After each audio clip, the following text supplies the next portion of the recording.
Sur une base de données référençant des villes associées à des codes postaux, nous souhaitons proposer la construction de listes déroulantes dépendantes.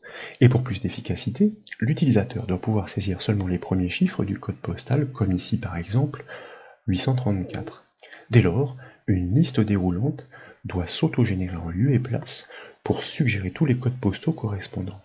Et à sélection de l'un d'entre eux, comme ici par exemple 83 440, une seconde liste doit se remplir des villes strictement attachées. Et pour ce faire, il n'est pas question de produire des calculs intermédiaires de repérage. Ce sont une fois encore les calculs matriciels capables d'analyser les plages de données qui doivent extraire et restituer ces informations à exploiter. Pour mener cette étude, une base de données des communes est nécessaire et nous proposons de la récupérer. Comme vous le savez, elle est suggérée au téléchargement depuis le site bombache.fr. Le classeur de réception est composé de deux feuilles nommées saisylist et BDD.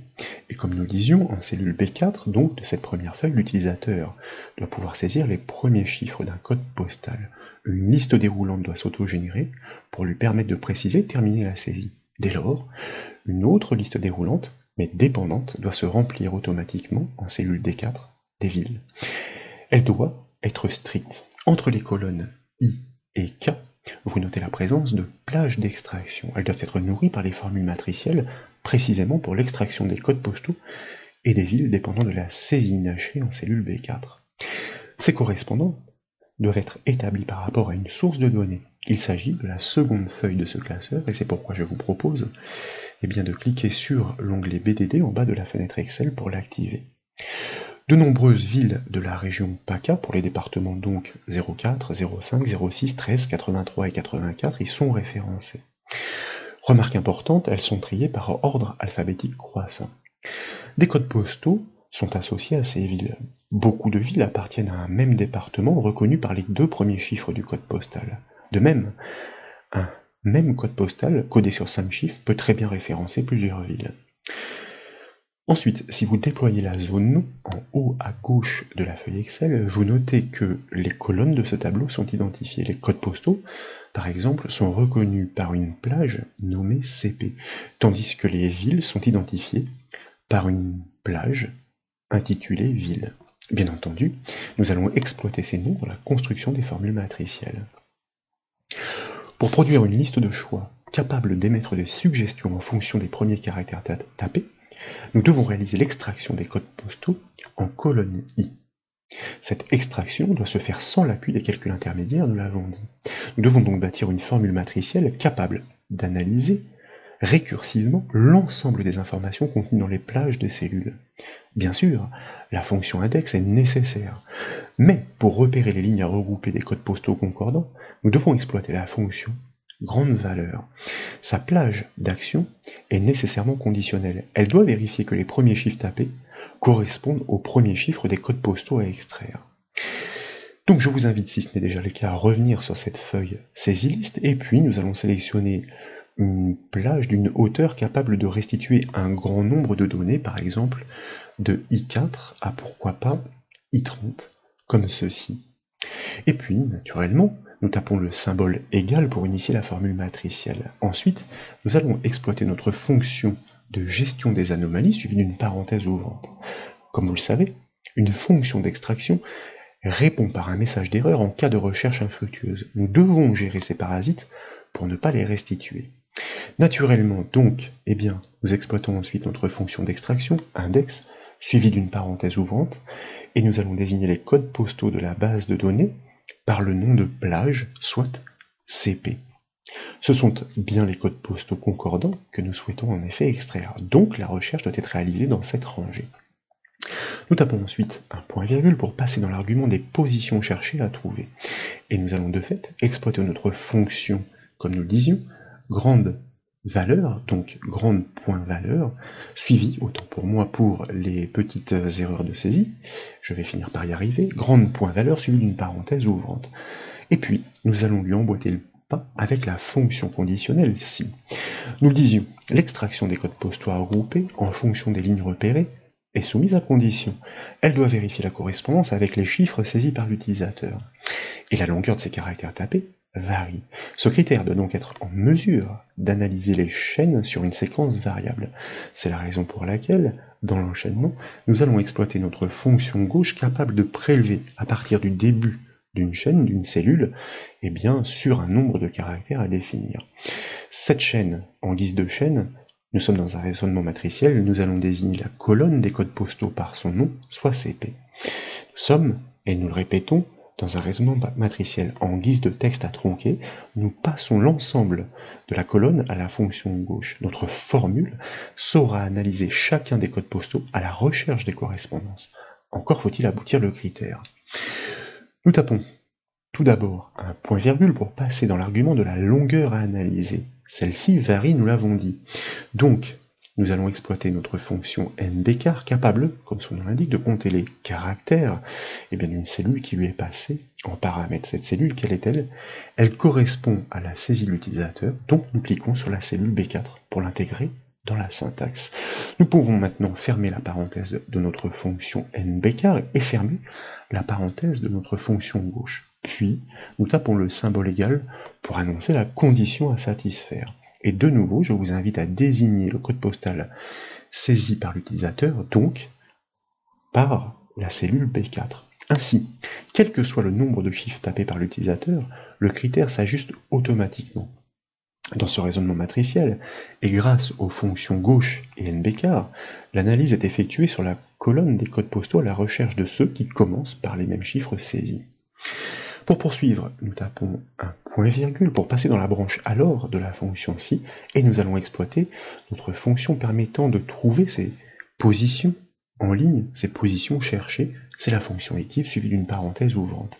Et en guise de valeur cherchée, nous allons désigner de nouveau la colonne des codes postaux par son nom, soit CP. Puis nous tapons un point-virgule pour passer dans l'argument du tableau de recherche, et de nouveau, de façon croisée, pour une recherche matricielle croisée, nous désignons la colonne des codes postaux CP. Et puis nous tapons un point-virgule suivi du chiffre 0 pour une recherche exacte et terminer la syntaxe de notre fonction active.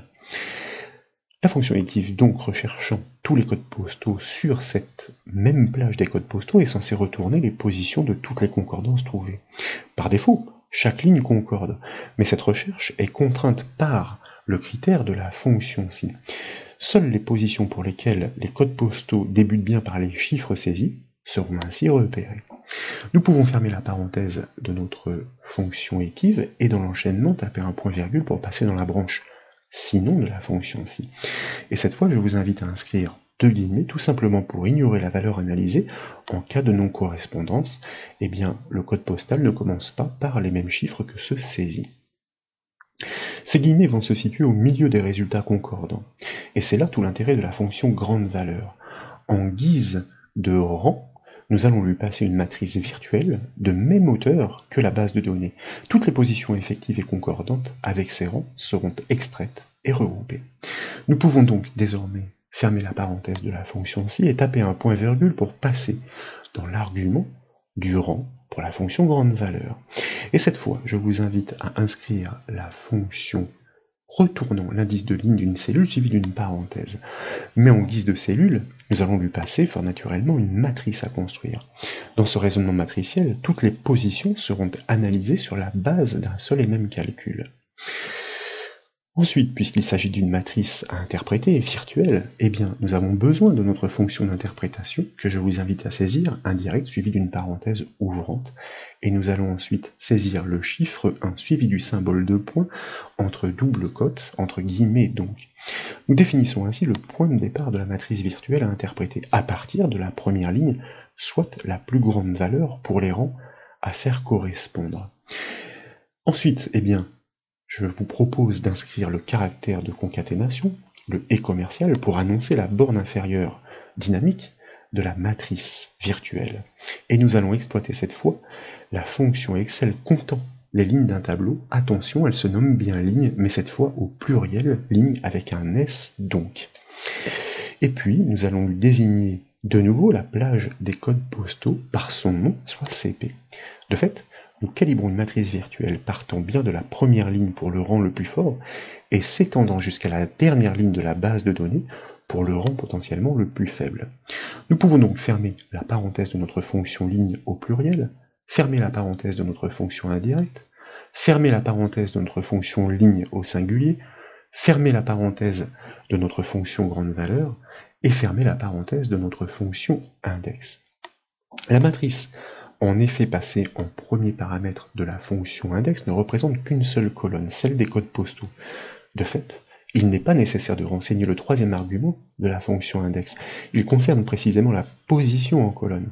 La fonction index se dirigera naturellement sur cette unique rangée désignée.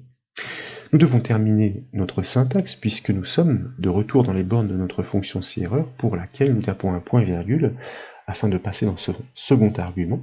Nous inscrivons deux guillemets tout simplement pour ignorer le retour en cas d'anomalie et nous pouvons fermer la parenthèse de notre fonction si-erreur. Enfin, et nécessairement, nous validons notre formule matricielle par le raccourci clavier CTRL majuscule entrée. En l'absence de données fournies en cellule B4, tous les codes postaux concordent et sont restitués comme vous pouvez le voir. Donc, précisément en cellule B4, je vous propose de saisir 3 chiffres, par exemple 837, et puis nous allons les valider. Et vous remarquez qu'effectivement, l'extraction se restreint précisément seulement aux codes postaux qui commencent par ces 3 chiffres. La syntaxe de notre formule matricielle est relativement complexe, certes, mais elle fait tout le travail. Faut-il le rappeler, sans calcul intermédiaire de repérage, elle est rappelée, cette syntaxe, dans la barre de formule. Maintenant, nous devons exploiter ces extractions à la volée pour proposer une liste de suggestions intuitives en cellule B4. L'utilisateur n'aura plus qu'à la déployer pour cliquer sur le code postal complet constitué des premiers chiffres inscrits pour le valider.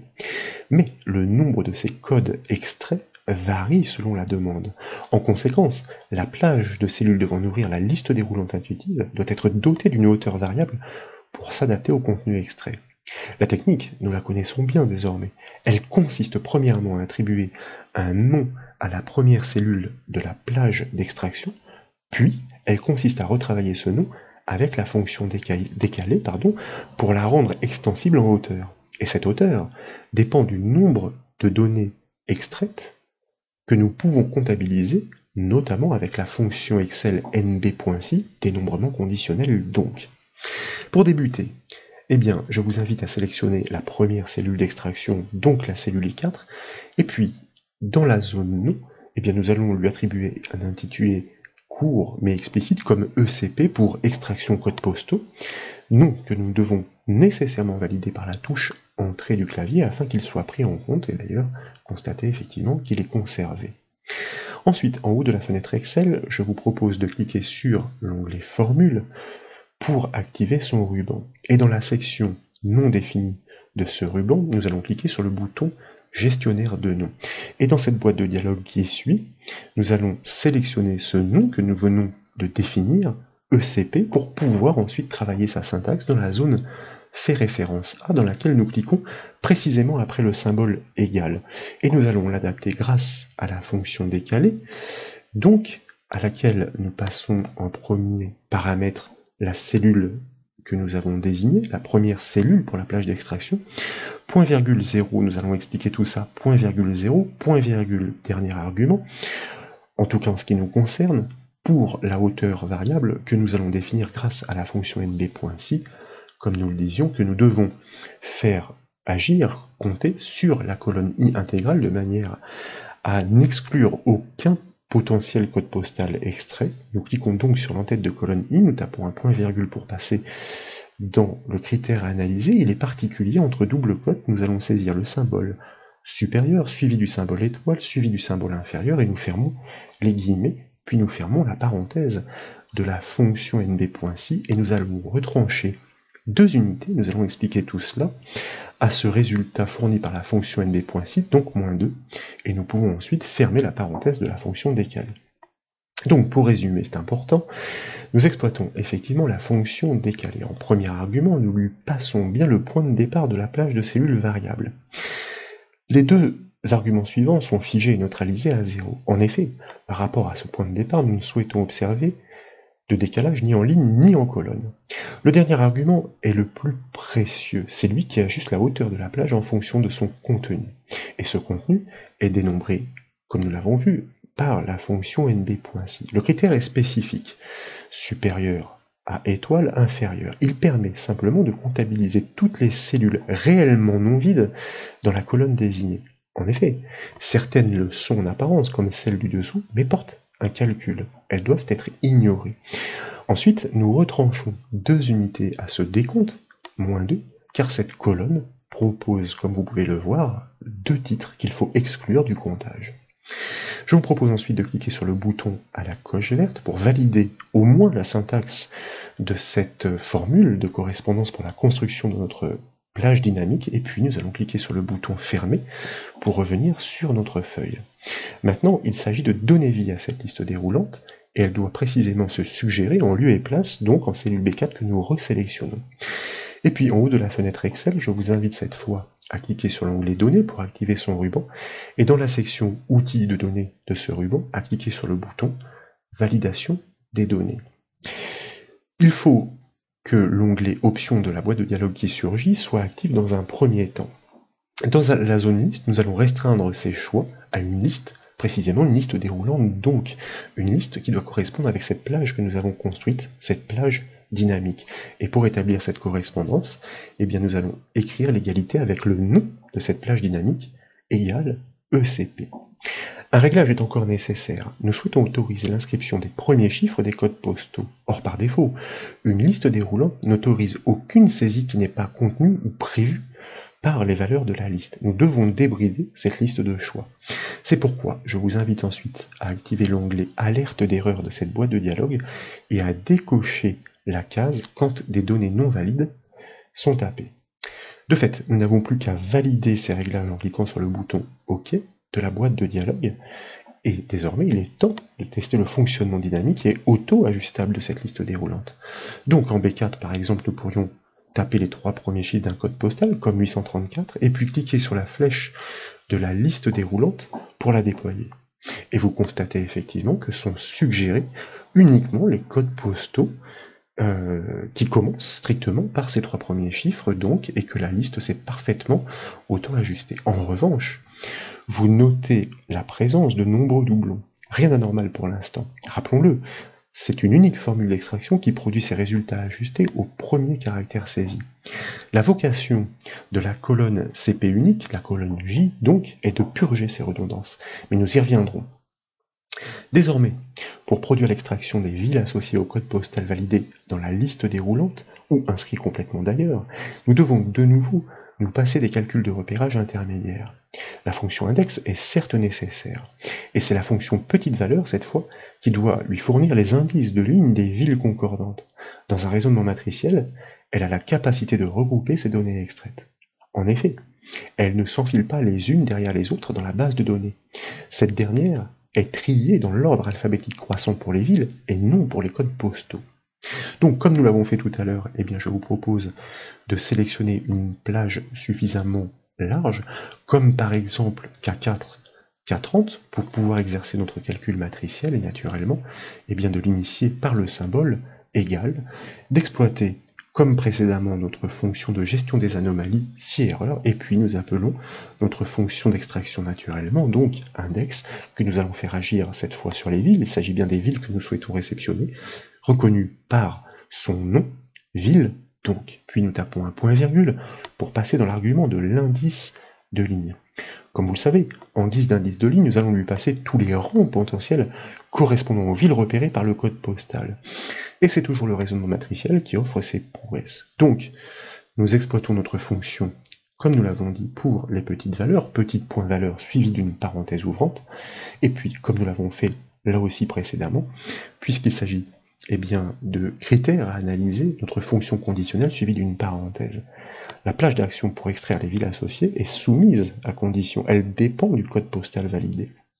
Et donc, justement, nous devons analyser cette colonne reconnue par son nom que nous inscrivons, donc CP, suivi du symbole égal pour annoncer la condition à satisfaire.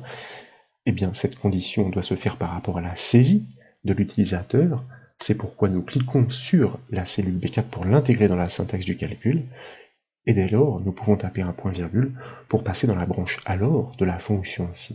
Puis nous allons exploiter notre fonction permettant de fournir les indices de ligne des valeurs cherchées. Comme vous le savez, il s'agit de la fonction équive suivie d'une parenthèse ouvrante. Et puis, eh bien, nous allons cette fois-ci pointer sur la colonne des villes reconnue par son nom, donc ville, suivi d'un point-virgule pour passer dans l'argument du tableau de recherche.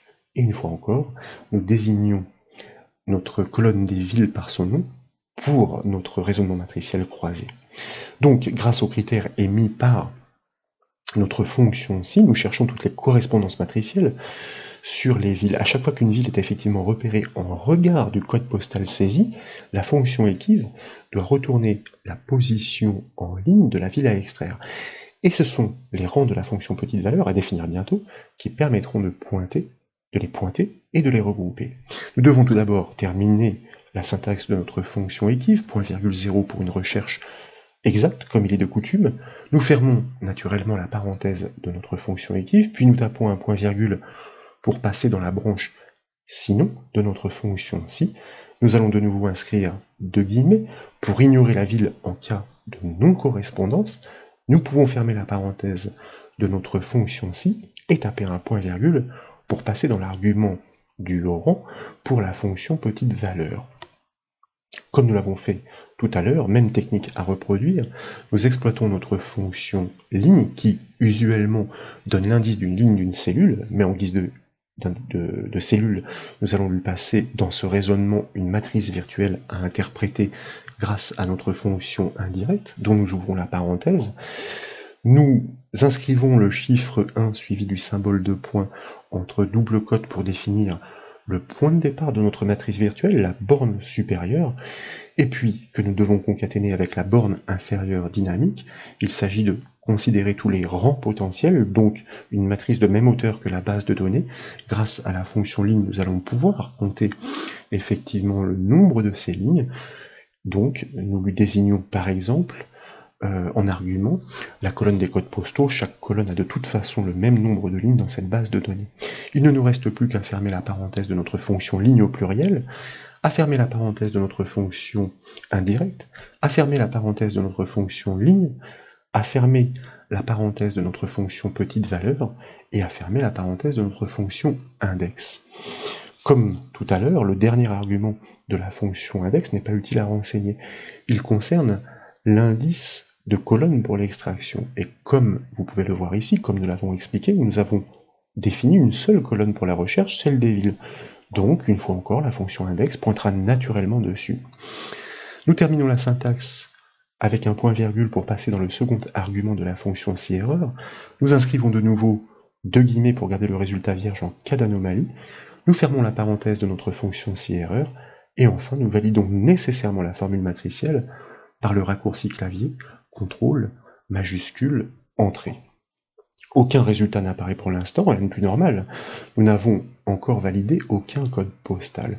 Donc je vous propose de resélectionner la cellule B4, et puis dans la liste déroulante de choisir l'un des codes postaux suggérés, et comme vous le remarquez, cette fois, effectivement, eh bien, nous avons une suggestion des villes. En l'occurrence, ici, il n'en reste plus qu'une. Je vais essayer de me caler sur un code postal qui permet de proposer un peu plus de choix, comme je crois celui-ci de mémoire, 83 440, vous voyez, c'est bien le cas.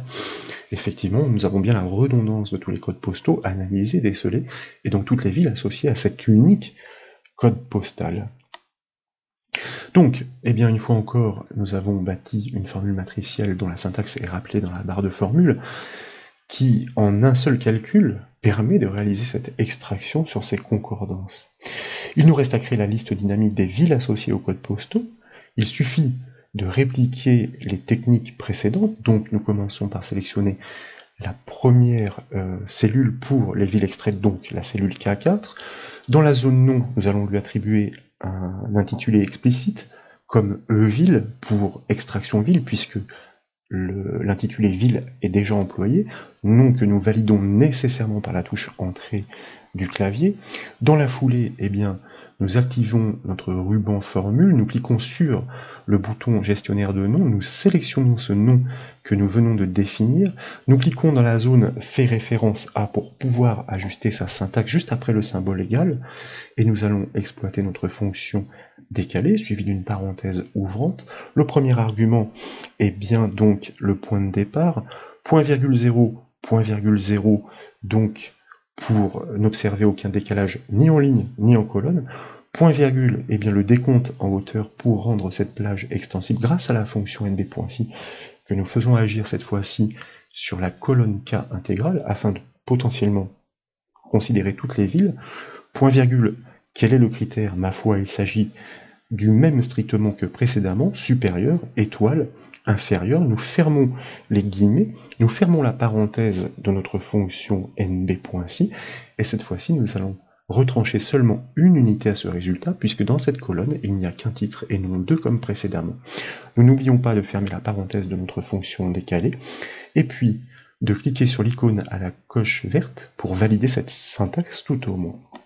Nous pouvons désormais cliquer sur le bouton fermé du gestionnaire de nom pour revenir sur notre feuille Excel, et puis en haut de la fenêtre Excel, si tant est que notre cellule est bien sélectionnée, alors pas tout de suite puisque je veux aller trop vite, il nous faut effectivement pouvoir construire, si vous voulez, cette liste déroulante.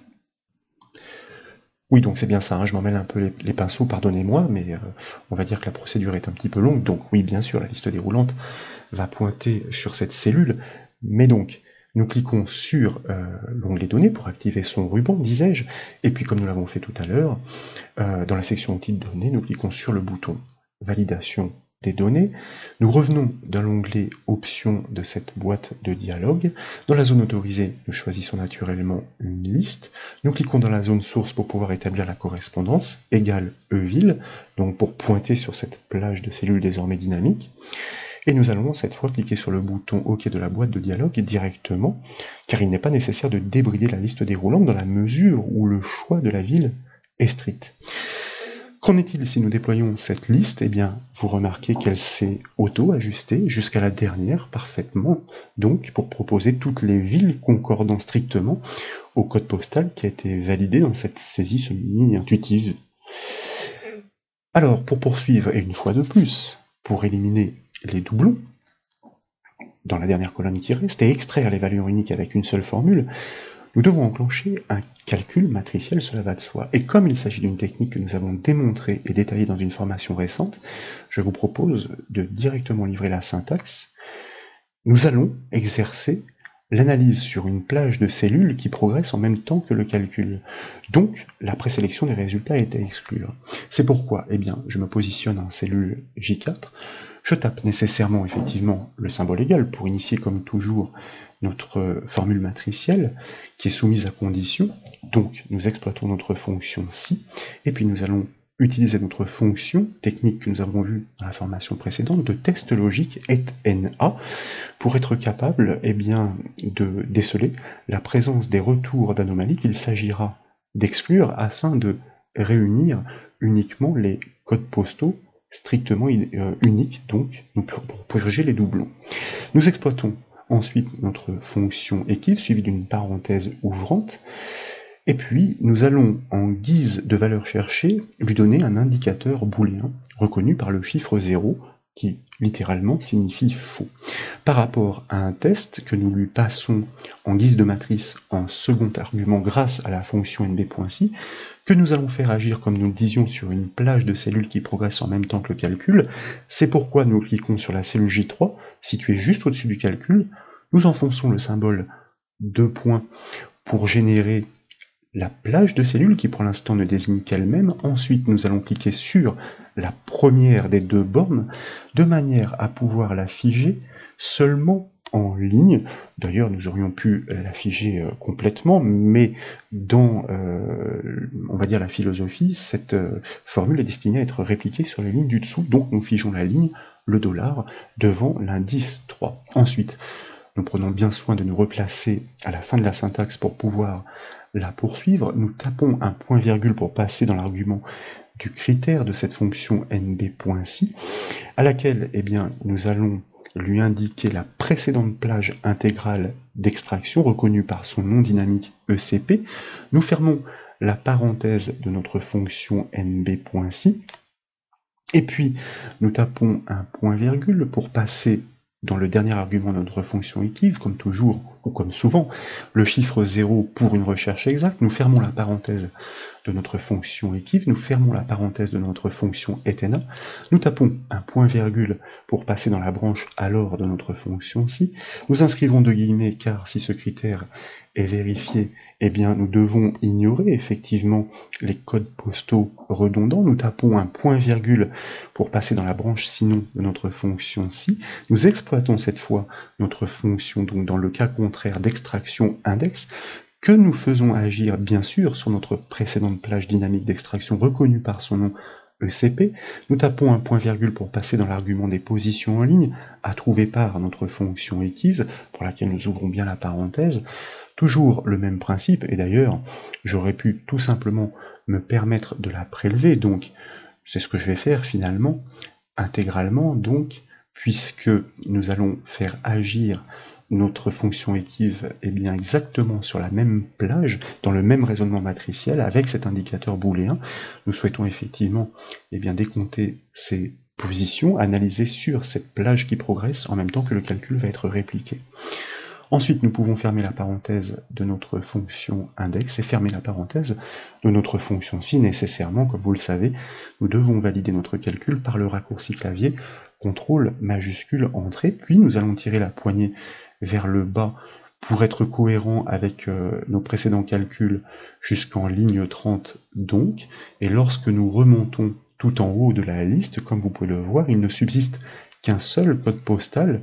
Qu'en est-il si nous tapions des codes postaux effectivement qui seraient pour l'instant pas tout à fait isolés, comme 834 pour débuter, c'est-à-dire seulement les 3 premiers chiffres de ce code postal, vous remarquez que cette fois, dans la colonne CP unique, ne subsistent que les codes postaux uniques, donc tous les doublons ont été neutralisés, ont été éliminés. Alors, pour bien résumer cette fonction tout de même, parce que ce n'est pas un raisonnement naturel, la fonction etna permet de tester si le calcul de repérage émet une erreur. Ce calcul de repérage est effectué par la fonction ittive, mais pour envoyer les positions, un dénombrement est réalisé grâce à la fonction nb.si. Elle réalise son analyse sur la plage du calcul qui progresse en même temps que la formule est répliquée. Elle cherche à savoir si le code postal du précédent calcul matriciel a déjà été extrait.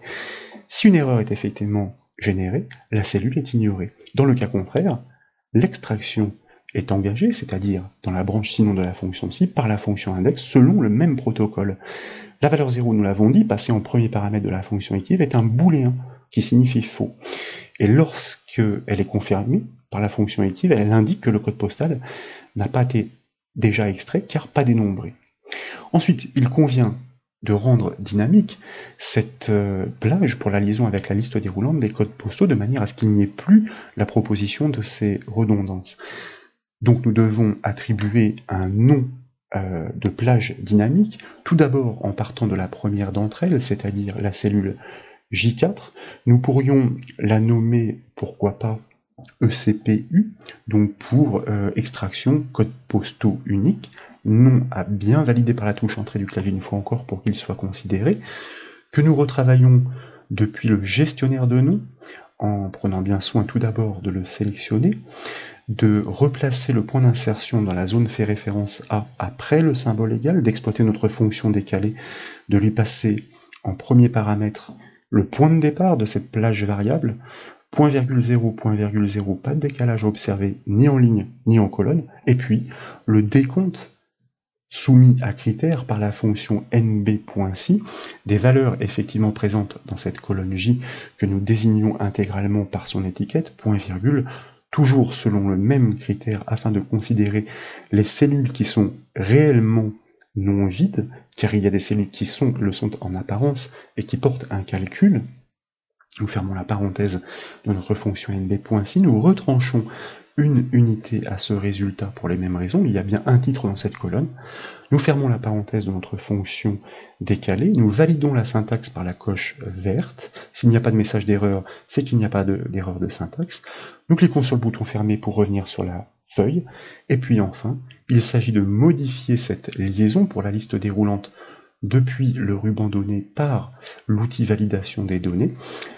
La liaison se fait sur la reconnaissance du nom qui n'est plus ECP mais ECPU, que nous validons par le bouton OK, et cette fois constater, eh bien, lorsque nous déployons cette liste déroulante, que effectivement tous les doublons ont été absolument neutralisés, exclus de cette liste de choix, donc des propositions qui sont naturellement plus agréables à exploiter, et ensuite notre liste déroulante des villes, ici en l'occurrence unique, directement dépendante, tout cela par des calculs matriciels sans calcul de repérage intermédiaire. Voilà donc pour ces démonstrations, j'espère qu'elles vous ont plu. Si c'est le cas, comme toujours, je compte sur vous pour mettre un petit j'aime à la vidéo. Et comme vous le savez, vous pouvez retrouver toutes les autres formations sur le site bombache.fr. Je vous remercie.